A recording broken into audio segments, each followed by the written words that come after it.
Welcome to the 329th of the COVID calls. This is a daily discussion of the COVID-19 pandemic with a diverse collection of disaster experts. My name is Scott Gabriel Knowles. I'm a historian of disasters at the Korea Advanced Institute of Science and Technology. I'm coming to you live from Daejeon, South Korea. Today, I talk with Deborah Straley, an expert in the history of end-of-life and death care.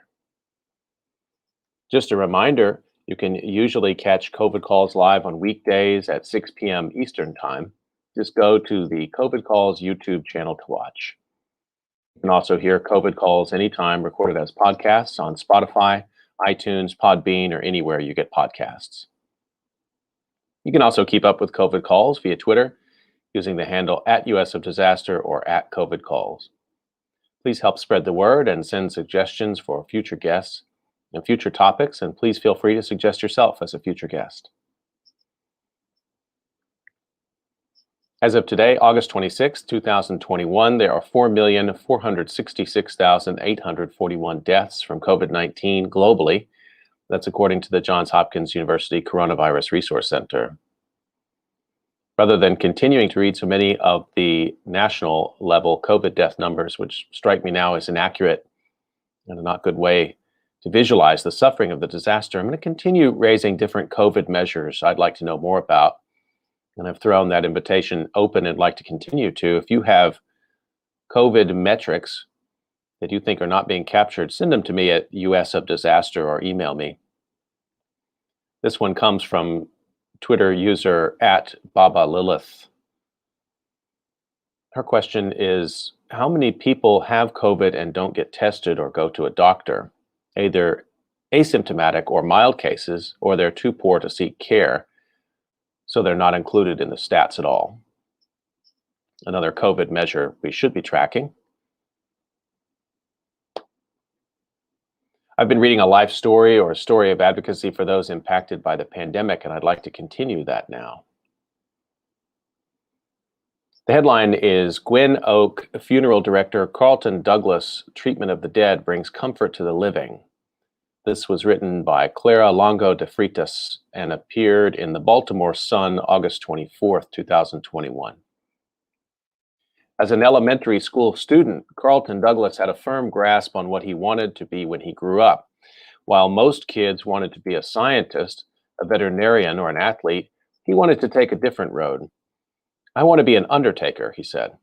"What?" his teacher and classmates would respond, if not confused, at least surprised. But some of those long ago classmates who became decades-long friends of Douglas will say that he is the only person they know who ended up pursuing exactly what they said they would as a child.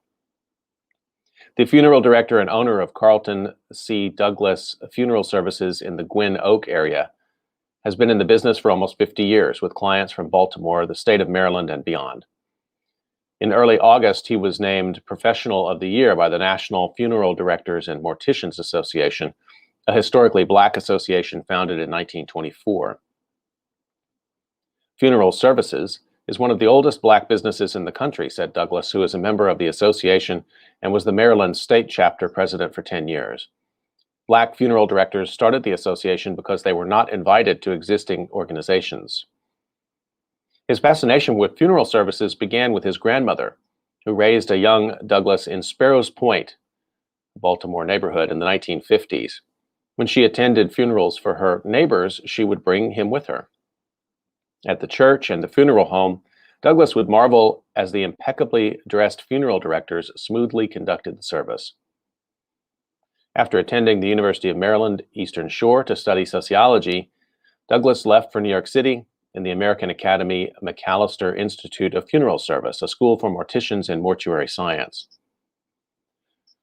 After graduating in 1970, he worked at a Manhattan funeral home before returning to Baltimore, where he learned how to interact with grieving families. Courtesy and understanding others' pain is essential, he said. In Baltimore, he did his apprenticeship with two funeral homes, Herbert E. Nutter and Vernon R. Bailey, where he learned how to be a funeral director and learned the embalming process with funeral directors Lamont Thompson and Joseph H. Brown. In his almost 50 years in Baltimore, Douglas has overseen funerals with the help of other directors for his mother, father, his two sisters, and several friends. While it was difficult, it had to be done, he said. His loved ones would have wanted no one else but him to conduct their funerals, he said.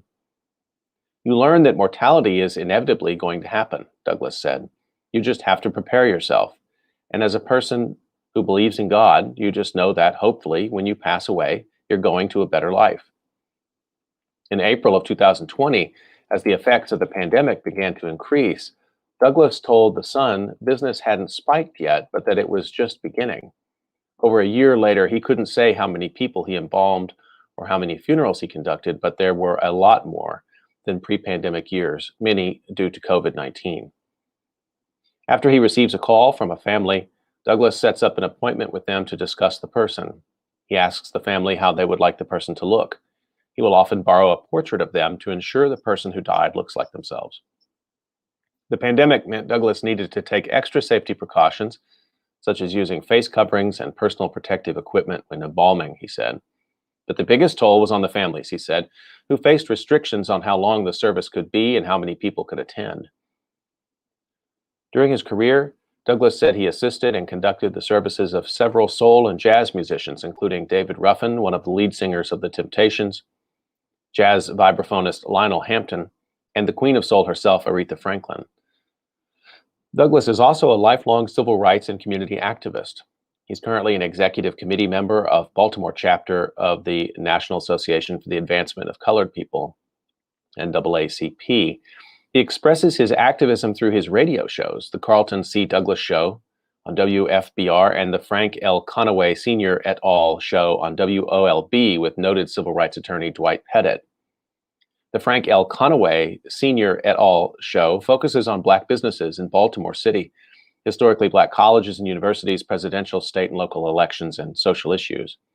He's very well liked, very well respected, very well accepted, Pettit said. And I think through the radio show and his success as a businessman, he's one of the leaders in the Black community of Baltimore City. This past year, 4 of Mary Livingston's family members died, including her mother and brother. She insisted Douglas prepare the bodies and conduct the services due to his professionalism and compassion, she said. Douglas goes above and beyond to ensure the person she lost looks as if nothing had ever happened to them, Livingston said. I always say Carlton will never ever be a millionaire, she said.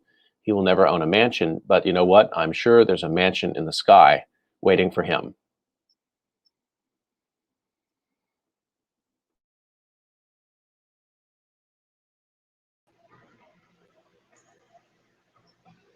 Okay, I'd like to turn to the conversation for today. Let me introduce my guest, Deborah Straley.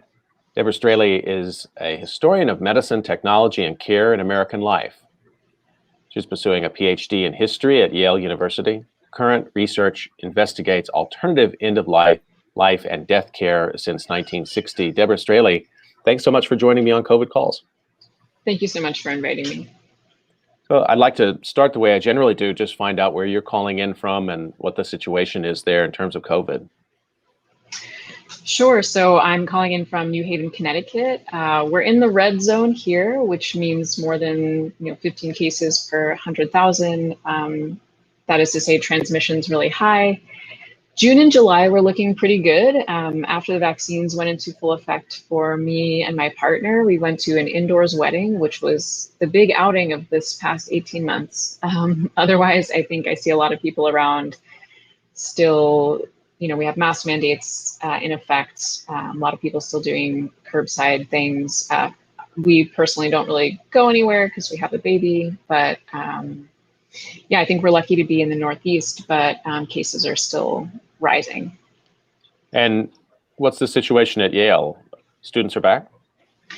Students are, I guess, filtering back now. I feel so disconnected because it's been virtual for so long.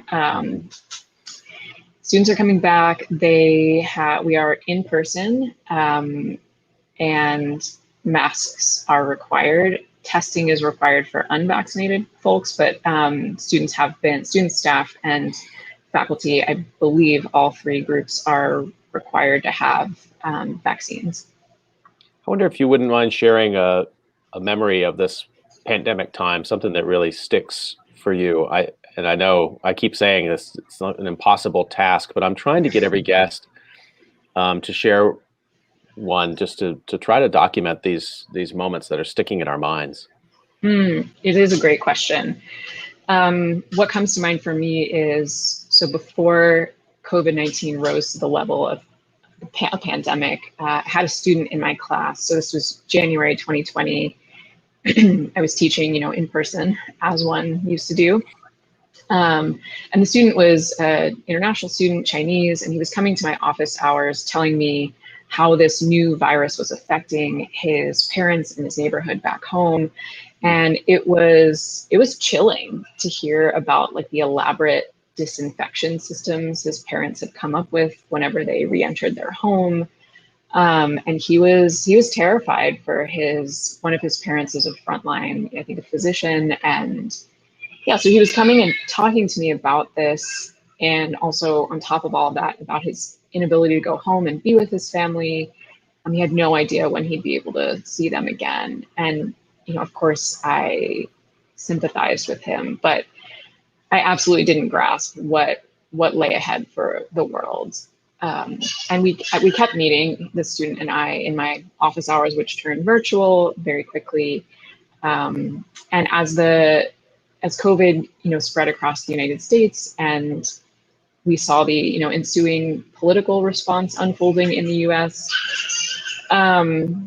he was devastated to see that the U.S. had some warning, but some like time to prepare better policies, but wasn't. And he was just enraged. And also coupled with that was just justifiably anxious about being the recipient of a hate crime. He was, tracking this rise in crimes and anti-Asian rhetoric. So it was quite a journey to be meeting with this student over this beginning of the pandemic unfolding.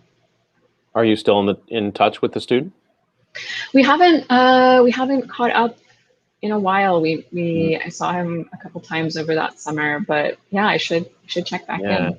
What a premonition of things to come, and particularly appreciate your point there that even talking to someone who's experiencing that like face to face, it still felt somehow distant at that time. And I really relate to that. Reading news articles from January, I can go back and think, wow, that's a terrible thing that's happening in Asia. Yeah, absolutely.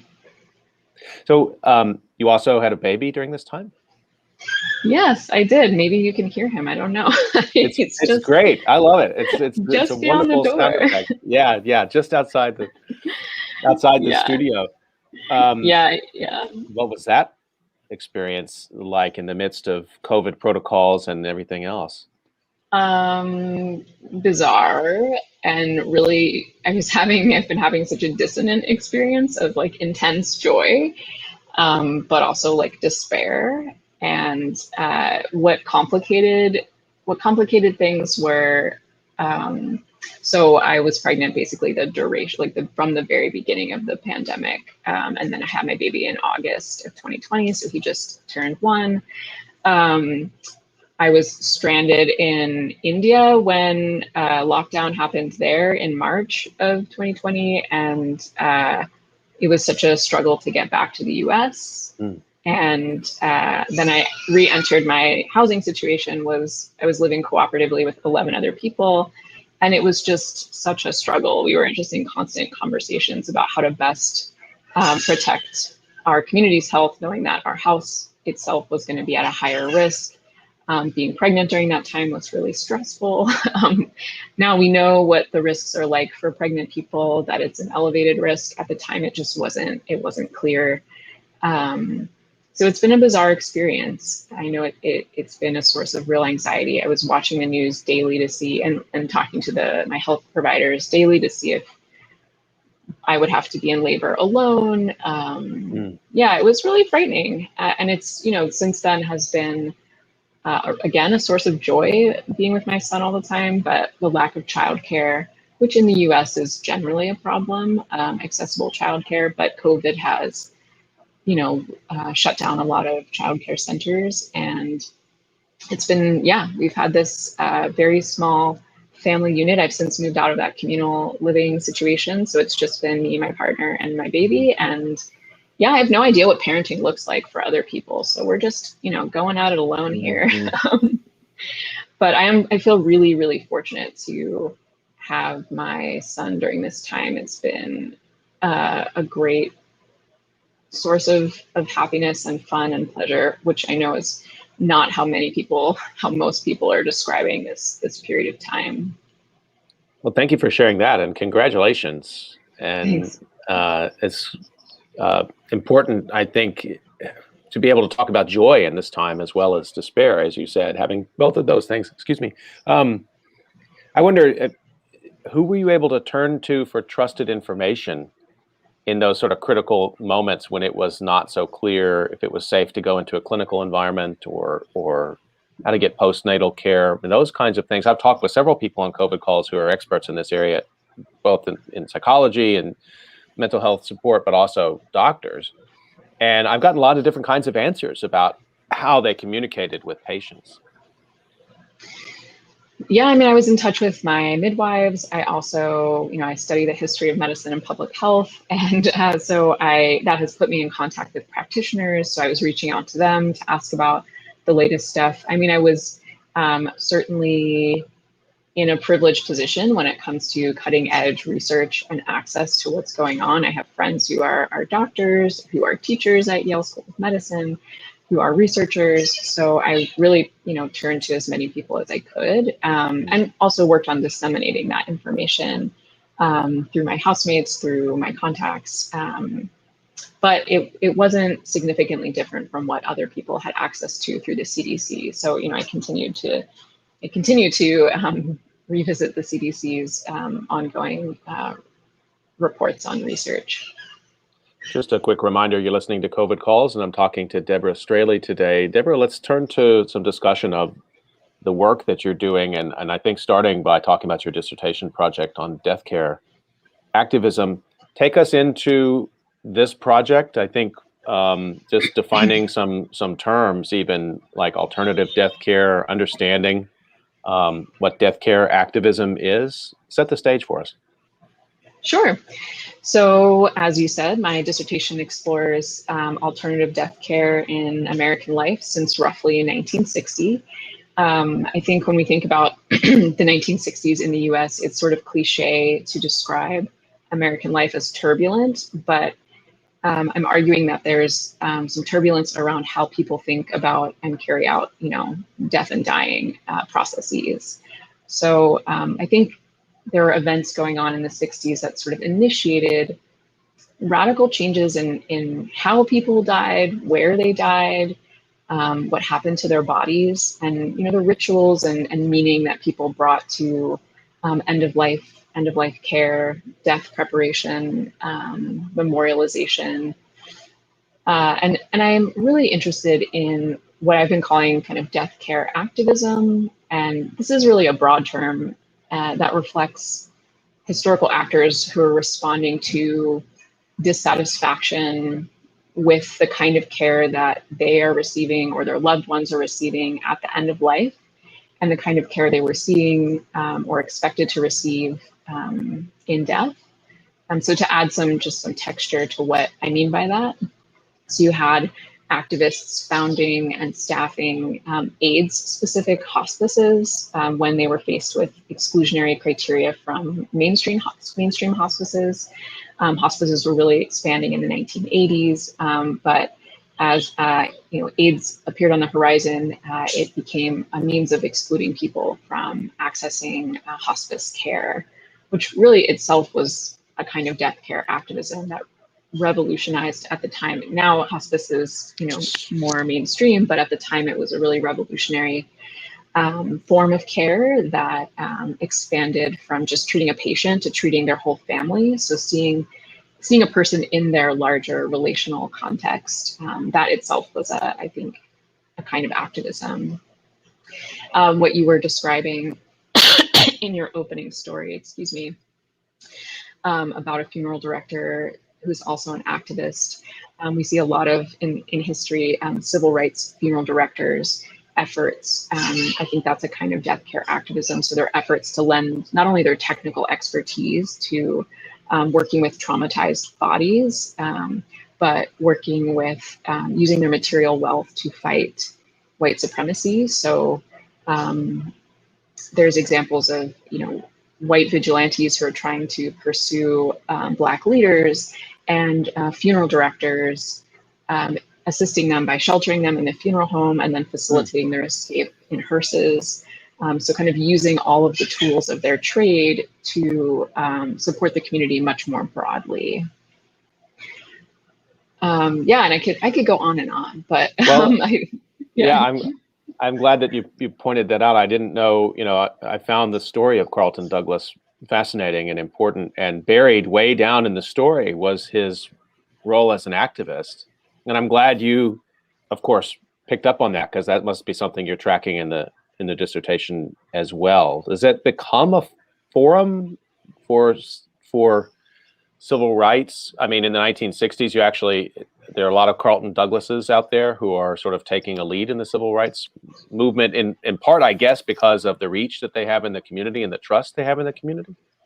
That's a great speculation on your part, and I think that's true. The real expert here is Suzanne Smith, who's written a whole book about this called "To Serve the Living."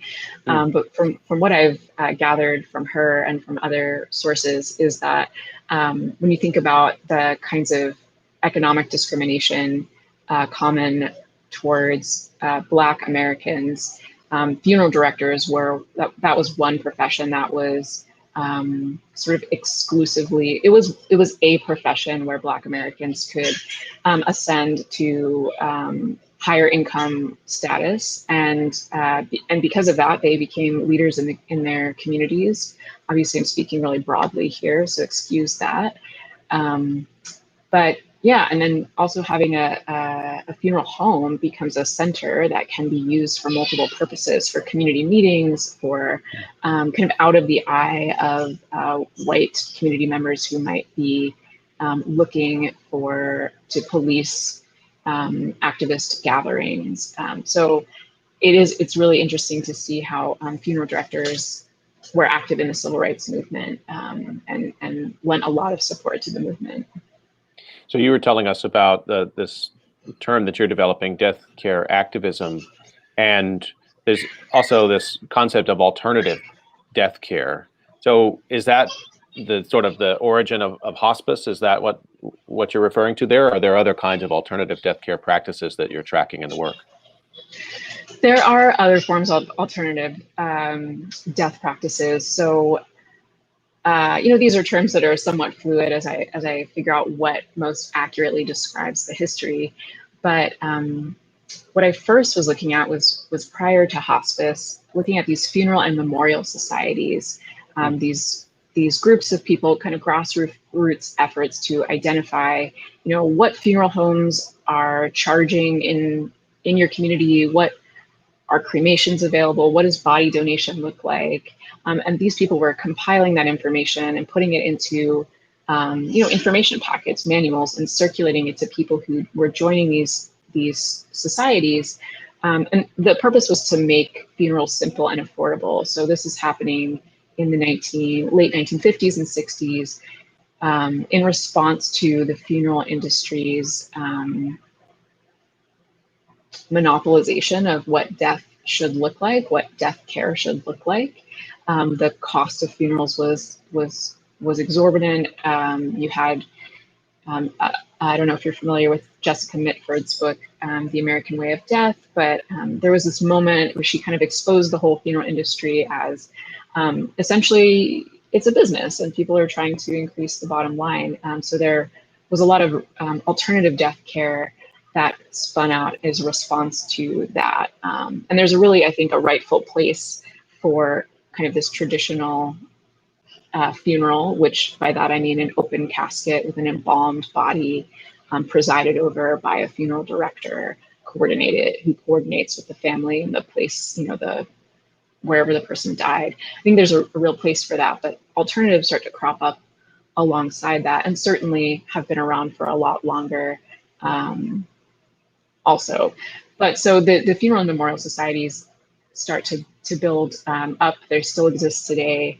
There's also a lot of different more recent stuff going on in the late 90s, 2000s, and today, where they're looking at alternative disposition. So eco-friendly burials, natural burial, direct cremation, shooting your ashes into space, putting them in the sea to generate new life for coral reefs. All of that kind of fits under this umbrella of alternative death care. Just thinking about this period of time you're starting with in the 1960s, I guess it was, I mean, that's a sort of return of a more open immigration policy in the United States as well. I'm curious about the degree to which funerary practices of different ethnic groups, is there tension around that? And I've never thought about this question, and so if it's not an area you're working on, I'd be curious to hear your speculation if you had any. But I'm curious what kind of pressure there is for immigrants to somehow comport themselves to what is like an American style of burial. Particularly, you're talking about these kind of dominant practices, which almost feel monopolistic by the time period that you're focusing on. Mm-hmm, mm-hmm. Yeah, I think that's a really smart insight. I don't know as much about it, but I know that there was pressure in the other direction from the funeral industry to be able to serve these new communities, like the Hmong community, like learning to, how to accommodate various religious and spiritual and different worldwide traditions as different immigrant groups came to the US in greater numbers. So that's definitely was a pressure that funeral directors are responding to. And there's some correspondence about that in the literature circulated, the publications between funeral directors. But a pressure to be like, all things to all people in order to build up your clientele. So what role did the Vietnam War play in your dissertation? What role does it play more generally in maybe Americans shifting practices of death care? That's a great question, one that I'm still actively answering. But okay. when you ask about the Vietnam War and death care activism, I know there's a lot more to discover there, but the angle I've been looking at is looking at the military policies about death care, and looking at those policies as a kind of the paragon of death care in the US. So I'm analyzing those military materials to discern like the characteristics of dominant forms of death care. I think the benefit of looking at the Vietnam War is that death care in the context of an international war it's hard to carry out. You're in battlefields, you're not on American soil. You don't have the logistical connections, the infrastructure of death care that's necessary to bury or otherwise dispose of human remains. So because of those pressures and obviously the general stressors of war, the military policies have to be they're really explicit about what kind of counts as dignified care and what doesn't. So obviously having family come to identify the body is not possible, not something they're going to try to do. But tagging every possible piece of paper or object found on a dead soldier's body is really important. So this idea of property emerges as personal property emerges as really important. You see paperwork is really important. So the US military is certainly known for its bureaucracy. That is certainly true around end of life and death. I think there are like 7 to 10 different forms for each soldier's death. And then like rapidly trying to identify them. There's a lot of anxiety over identification and personal property. And there are, many other things that are emerging here. Embalming was important, not only because it is has become an American tradition since the late 19th, early 20th century, but because of the climate in Vietnam, if you're aiming for any kind of bodily preservation, you have to act very quickly. So trying to import all of the the chemicals and the tools necessary for embalming, these airlifting, these massive refrigerators. Yeah, so there's kind of an imperial notion of what death should look like, no matter where you are in the world. It has a certain procedure. So that's what I'm using that my investigation of the Vietnam War is to look at what dignity looks like according to the military. And then what follows in my research is challenges to various elements of that dominant method of after-death care, which also carries through to end-of-life care.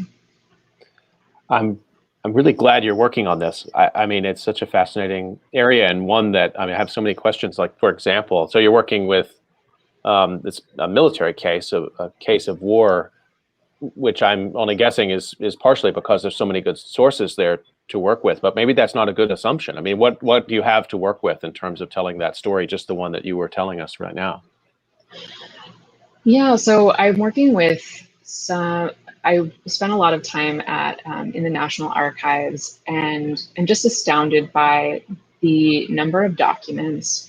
And for a while I was like, how do I make sense of this? There's so many numbers. Do I work with someone who's like a statistician, or someone who knows? Clearly I know nothing about numbers. Some numbers person who can help me kind of quantify this information. And then I took a step back and was like, I think the thing to say here is that what does it mean that these numbers, that there were so many numbers? And by that, just to give you an example, so part of the infrastructure of death care was to have different collecting points spread throughout the areas that the U.S. was in Vietnam. So when soldiers died, wherever they were killed, their bodies would be airlifted or moved by vehicle to a collecting point where they would have this sort of initial processing, and then they would be taken to one of eventually two mortuaries, and then they would be processed. And then processing meant, figuring out their belongings and so on and so forth, and then eventually shipping them home, where they would then be reunited with their families. Now I've lost track of what I was answering. The sources.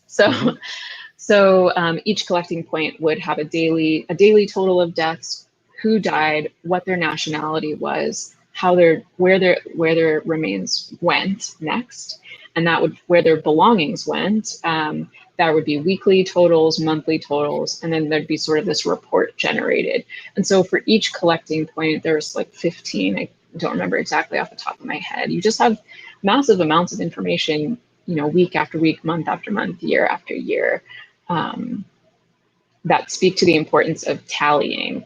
And so in addition to those numerical resources, I also have, luckily we have memoirs from, veterans who have served, not only just, as soldiers who experienced their fellow soldiers dying, but people who actually worked directly in memorial affairs, graves registration. The name changed over times, but people who were doing the work, who were doing the embalming, who were coordinating the after-death care of soldiers. So that speaks to that personal experience of what it was actually like to be doing that kind of work.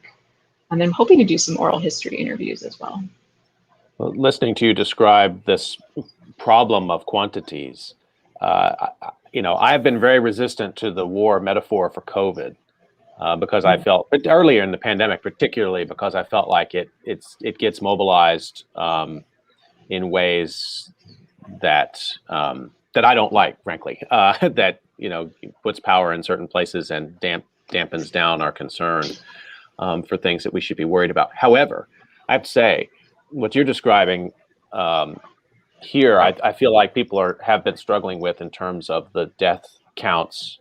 Just first of all, just finding out how many deaths there have been from COVID, and then reporting those in a regular way, and the metabolism of death speeding up so rapidly in certain areas and putting this tremendous pressure on the entire system is something that I think, it's being documented, but I feel like this is a major story of this COVID era that's not receiving the kind of attention it should. I think you're in a very unique position to tell us what we can expect in terms of how people have grappled with death, but particularly the institutions that have to grapple with death care. So with that maybe in the foreground, I wonder, what have you been tracking? I mean, historians are always in this situation where they've got their cases, and you're tracking cases in the 60s and through the 80s and beyond, and then you've got the front page of the newspaper every day. What resonances and what sorts of things around death care with COVID have you been keeping track of? From the very beginning, people have been sending me things and saying, this makes me think of your work. And I have just put those all in a Gmail folder and have never looked at them, because it's been really hard to write about this extremely traumatic war and to be living through something that is not a war, but feels the descriptions are really similar. So it's actually been very hard for me to draw those connections because it's too close. Do you know what I mean? And I'm speaking from such a fortunate position of distance and safety and security. But that is something that I'm going to have to wrestle with at some point. There are there are a million different connections that I'm sure you're already making, just even formulating that question for me. But it's been a struggle to want to think about what's going on today in terms of what my research is about, which raises lots of philosophical questions about what it means to be a historian. Do you think that funeral practices, are we living through a time right now it's dynamic in terms of funeral practices, or do you think that there will be some sort of snapback to the way things were in 2019? And there've been a lot of changes. I think the number one has been distance, the need for families to be distant during that time, but there have been many others described as well. Yeah, I was speaking to a friend of mine who's a hospice social worker, and we were kind of debating what is different about this period of time, what effect COVID has had on people's expectations, people's practices, beyond the obvious restrictions and not being able to see your loved ones, which is just horrific. But I think we've sort of, in our limited experiences, have sort of come to this tentative conclusion that people are generally resistant to talking about death and dying, and the pandemic has not changed that. Because you could think that one effect of having death so close at hand is to bring it out in the open and make it something that we could be more comfortable talking about. Maybe comfortable is not the right word, but conversant in. But I think instead we're seeing at least the same thing we've seen before, which is that there's growing efforts to get people to talk more about death and dying. You have kind of this death awareness movement that began in the late 60s, early 70s, is kind of experiencing a resurgence. Have this talk around climate friendly, so to speak, eco-friendly burials and disposition. But overall, I'm not sure that has really shifted how people are thinking about death and dying. And I do think that the pandemic has made people even less interested in talking about death and dying.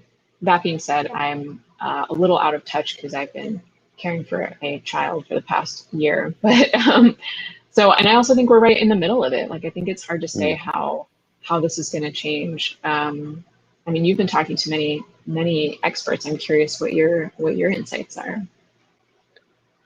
On that point, it's the distance aspect is an interesting one. I mean, terrible one, but it's of interest, and it makes me think about your case you were talking about in terms of AIDS, people who died of AIDS, and the problems that families face to be close to them at end of life. And I guess early in the AIDS epidemic as well. I was talking with Adia Benton yesterday about Ebola sufferers in West Africa, and the pressure that it put on traditional funeral practices where people couldn't be close to the body, and the funeral traditions of moving the body from place to place and inviting a lot of people to participate and even lay on hands, which just had to be completely obliterated because of Ebola.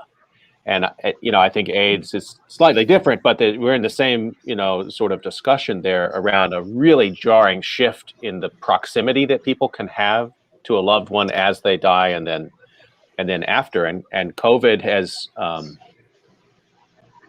put a lot more people than you would usually think in the United States in that position sort of all at once. Yeah. Yeah. And I think, my sense, again, it's limited, is that this is just, people are waiting until they can do things normally again. And many people are not waiting. I mean, personally, the one funeral, thankfully, one funeral I attended virtually, was really surreal, and felt totally did not, I'm still waiting for the kind of closure I think I would have gotten from an in-person funeral. And, I hate to assume everyone's in the same boat, but I'm curious to see what kinds of innovations around commemoration are going to stick around as things someday return to some kind of normalcy. Pulling on that Vietnam era example maybe is useful as well. I mean, was it common for families whose loved ones died in Vietnam and were brought home? Then a funeral was an expected thing to happen, and it happened at government expense. So there you would have some distance between time of death and embalming, and then a funeral which occurs, at some remove, both in distance from where the person died, but also in time. It's fascinating to me to see, and I read a lot of obituaries, and there's a good percentage of them, just as where it says, funeral services will be held at a time when it's safer to hold them. But some of those obituaries are like from 2020. So how long are people holding on? I don't know if that, again, working across time is imperfect, but I find some echoes there. Absolutely. No, that's really insightful. I mean, we'll just certainly have to wait and see. I think what's interesting about Vietnam era is that was the first war in which soldiers were returned home so quickly. Prior to that, there was, this part of the Quartermaster Corps was graves registration. That was the title of people who were in charge of any kind of death-related activities, and their job was to go and mark the temporary graves where American soldiers were buried, so that later they could be exhumed and returned home. So Vietnam, you have this very rapid, in some ways, return home. So I think that it's hard to say what came first, like families' expectations of being able to have their loved one home sooner, or if the military sort of motivated that as an expectation. I imagine families certainly would want that, but that does have a history. That desire and expectation for that to be realized has a history. The other thing I was thinking is, there was always a big backlog too, and this was something that plagued memorial affairs specialists, military morticians. The dead rolled in way faster and in huge numbers, more than these specialists could handle, and there was always a backlog. There were storage issues, and there was this, I think underlying it was this urgency to return these people to their families, and that was very haunting. According to the memoirs, sources that I've looked at, it was very haunting for people to be working around the clock to try to get this person's body back home. So that worry about increasing the distance geographically, but also time-wise, was very urgent then. It's again, it's not something, as you pointed earlier, it's not something that usually is written about much in the news. It's not some cultural stigma against these kind of discussions in the United States are hard for me to understand. Maybe during wartime, it's also suppressed to a certain degree by the military that doesn't want focus on that. And I think about the return of soldiers to the Air Force base in Delaware, and this sort of question about whether or not the president should actually be there when soldiers' bodies are returned. I mean, these are discussions in American life, but boy, they're almost nowhere to be found compared to discussions of battlefield heroics. One small example. I mean, I used to commute in and out of Philadelphia for 20 years and lived in Philadelphia for many of those years. And Philadelphia 30th Street Station is a remarkable rail station in America, one of the few remaining.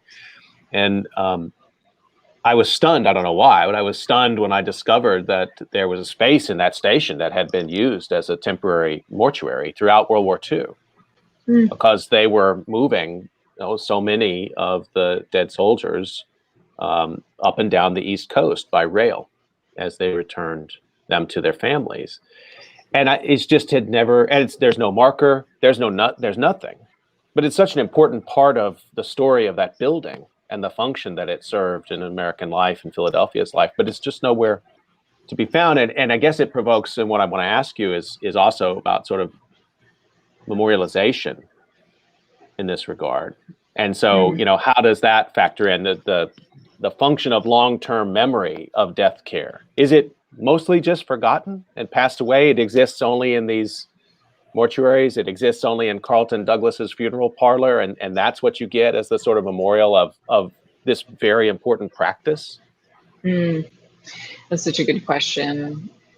I mean, the first thing that comes to mind is where's the mass memorialization for COVID? I don't know if I want to use the term victim, but people who've died from COVID-related reasons, I feel like I haven't seen the kind of massive memorialization projects that we see with AIDS, for example, like the AIDS quilt, just to take one of many, many rich memorials. So, and I'm curious to know, I haven't looked into this, but I'm curious to know if that's a global thing, if that's really particular to the United States, and why that might be. A friend of mine speculated that it's because Americans are good with an acute crisis, but not with a long-term one, which is interesting, but doesn't explain, when you take the AIDS pandemic as an example, it doesn't really explain the lack, given that they're both ongoing pandemics. That's a really great question. I think also when you dig around, but that's probably a pretty bad pun right at the moment. But speaking with family members, speaking with elders in our communities, there are stories. It doesn't take that much to uncover stories about what death and dying was like. And, like cooling boards. I was just reading about cooling boards where the body would be placed and ice would be placed underneath of it. They're really hard to find images of, and yet these were household items that are different, of course, from like intentionally crafted memorial items, but are interesting nonetheless, and would be interesting if we looked at the daily tools and the techniques of care and thought about those as carrying on a tradition themselves. One thing that's arisen that's I think speaks to many Americans craving for some kind of ritual, an added ritual at the end of life, is the rise of what are called end-of-life doulas or death doulas. Sometimes they're called death midwives. I don't know if you've heard about them at all, but they're semi-professionals who either volunteer or are hired to provide companionship at the end of life for someone who's perhaps facing a terminal diagnosis. Sometimes they're hired well before someone has any kind of definition around what their death might look like, not only to help people sort through, what they want their affairs, how they want their affairs to be sorted out after they die, but to help them during life to sort through philosophical and spiritual issues, to help them, identify what do they want in their medical care at the end of life, what do they want in their, how do they want to be remembered, what kind of legacy projects could they work on. And I think it's worth mentioning that they're bringing a kind of ritual, that kind of ritual and support, it has long existed in Indigenous and Black cultures in the US. And you see, I think, a certain segment of death doulas appropriating those traditions. And I think that whole phenomenon really speaks to the persistence of a way of thinking about death and dying in the dominant culture in the US that it is not relational. It doesn't, it's really discrete. It takes every individual as, okay, they're gone, that's it. So I think you're seeing an emergence of a need for a more connected, a worldview that looks at end of life and death as continuous with life, as related to the earth, as interconnected with all people and all living things. So that's something I'm seeing emerge in various areas of my research that is worth thinking about more too. Wow, that's really fascinating, and I note, for example, Atul Gawande's book, which I think is not the only one, and maybe there's a larger, more longstanding literature there I'm not aware of, but sort of trying again to bring death into conversations for families, so that people aren't just faced with a complete lack of knowledge of what their loved one wanted. As they're dying or after. So the abruptness is somehow, doesn't cause additional stress. I don't know. Is that something that's you're describing a continuity here, which is quite fascinating in Indigenous and Black communities, which then kind of gets discovered maybe by an industry or creates an industry in America. I have mixed feelings about that. I mean, if that continuity is acknowledged, that's important. But it does seem like such a crucial function. And I know Gawande's book was very widely shared and read. I think there's, I'm not sure how to come down around it ultimately, but I do think there's some really egregious stuff going on. But I think there's, to take, for example, the idea of planning your funeral and planning your end of life care, filling out an advance directive or a living will. There's sort of an obsession with paperwork that I think makes some people feel better, but ultimately those things on the whole are lost, or they're not followed, or they're not fully filled out, or they don't apply, or they're not enforced. So I think that's an interesting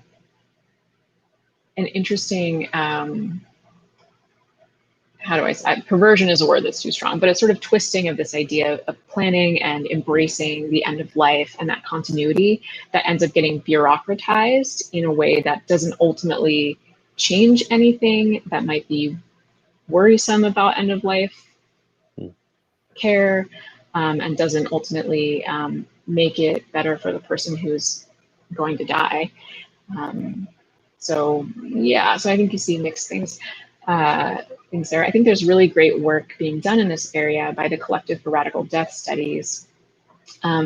They're working on collecting, organizing book clubs around decolonizing death and radicalizing death, and really trying to make explicit how many of the dominant death care and end-of-life care practices in the U.S. are founded and continue, support white supremacy. And I found their work, my work is very much indebted to their work. And it's a great place to look if you're interested in learning more about these movements to decolonize death and radicalize death. Okay, I'm going to put that in the comments here so people can find that and follow up on that. The radicaldeathstudies.com, a resource that my guest Deborah Straley has been using in her own work. We're almost up on time. This is a question that I wanted to ask you at the beginning, and then we got off and running and talking about other things. But I'm thinking again about Carlton Douglas and what I read at the top, and then the many sort of people we've talked about even just now, the sort of interlocutors the people who have thought a lot about death or dealt with death a lot and serve families. And you're now adjacent to them. You're an expert in this area. I don't know if you identify that way, but how are you drawn to this topic? How were you drawn to this topic? And I guess also, my question connected to that is, do you see some responsibility now as an expert in this area? And I think particularly in this time, in this moment, when so many people are grasping to understand, both as a sort of point of fact, like what's happening right now in terms of death, but also in the broader sense, like what will it mean to American culture? You have a really important role to play. Well, thanks. Now I feel really stressed out about it. No, it shouldn't stress you. No. It should empower you to finish the dissertation and be out there, because we need the work. We need you. No, I think I really appreciate you saying that. Thank you. And I definitely feel living through this pandemic uniquely positioned to do this work and to help people understand like what we're doing and why, what makes us feel some kind of closure or understanding or ability to cope with or not cope with, as is appropriate in many cases with death and dying. I got into this work. I was earlier in my career, I was a labor and postpartum doula. So I was someone who accompanied and educated people around pregnancy and birth and postpartum.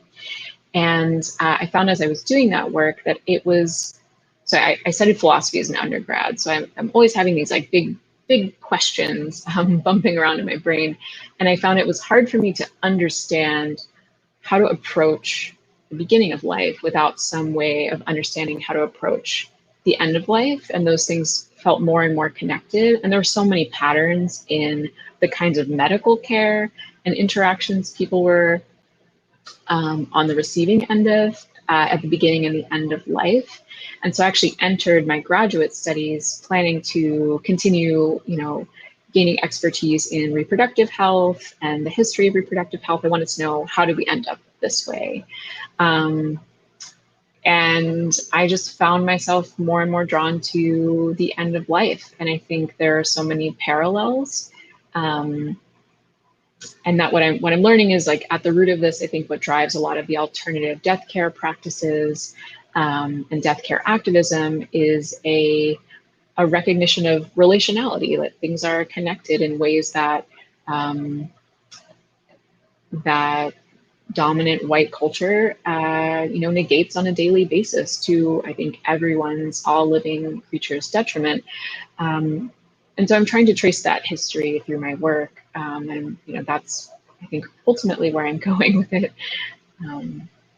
So that's how I got there. And I certainly, I didn't come in expecting to be, to continue on in academia. And that's still my plan, is to not become a professor. And so I'm hoping to work directly with people to kind of bridge that, to become a resource for people who don't have expert knowledge or don't know how to metabolize all that's happened in American history, and how to make sense of that in their daily decisions.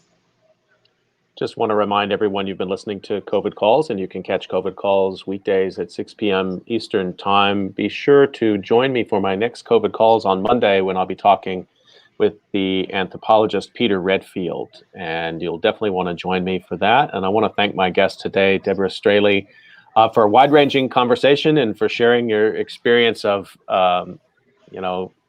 birth and then your research in death. And I think it's phenomenal work, and I wish you every bit of luck as you're moving towards finishing the dissertation. Thanks for joining me today. Thank you so much for having me and for your kind words. Thank you. Stay healthy, everyone. We'll see you next time on COVID Calls.